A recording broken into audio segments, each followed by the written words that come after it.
Kasus Tempo 1994. Latar belakang. Kasus pemberedelan majalah Tempo tahun 1994 merupakan salah satu peristiwa paling penting dalam sejarah kebebasan pers di Indonesia. Kejadian ini mencerminkan bagaimana kekuasaan Orde Baru di bawah Presiden Soeharto menggunakan wewenangnya untuk membatasi kritik media terhadap pemerintah. Wewenangnya untuk membatasi kritik media terhadap Berikut rincian latar belakangnya. Pertama, kronologi awal. Laporan majalah Tempo tentang pembelian kapal perang. Pada pertengahan 1994, Tempo menerbitkan laporan investigatif yang mengkritisi kebijakan Menteri Pertahanan dan Keamanan saat itu. Jenderal Purn Edi Surajat yang membeli kapal perang bekas dari Jerman Timur. Beberapa hal yang dikritisi dalam laporan tersebut antara lain adalah inefisiensi anggaran. Tempo mengungkap bahwa kapal-kapal tersebut sudah tua dan pembeliannya dianggap dapat mengamburkan uang negara. Kurangnya transportasi. Proses pembelian dinilai tertutup dan tidak melibatkan pengawasan publik.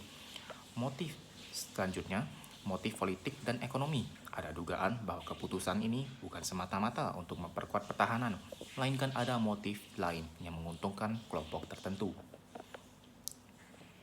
Laporan ini menjadi perhatian besar di masyarakat karena menyinggung pengelolaan keuangan negara dan ketidakberesan di tubuh pemerintahan.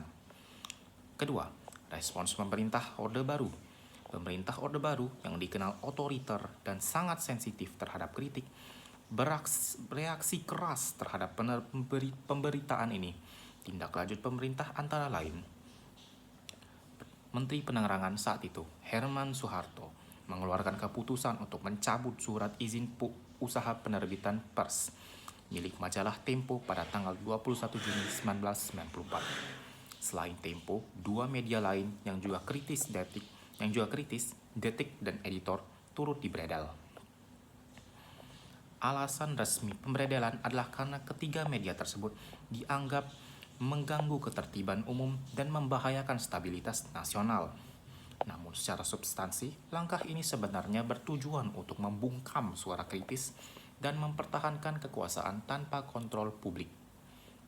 Dampak langsung dari kasus ini, perlawanan jurnalis. Banyak jurnalis dari Tempo yang kemudian membentuk aliansi jurnalis independen sebagai bentuk protes terhadap pembungkaman kebebasan pers. Peningkatan kesadaran publik. Kasus ini mendorong banyak masyarakat untuk lebih sadar pentingnya kebebasan pers dalam menjaga demokrasi. Terus, simbol perlawanan. Tempo dan kasus pemberedelannya menjadi simbol perlawanan terhadap otoritarianisme. Ketiga, catatan kontekstual. Kasus pemberedelan Tempo tidak bisa dilepaskan dari karakteristik rezim Orde Baru yang mengutamakan stabilitas politik dan keamanan dengan cara mengontrol informasi publik, melihat pers bukan sebagai watchdog demokrasi, melainkan sebagai alat propaganda untuk memperkuat legitimasi pemerintah.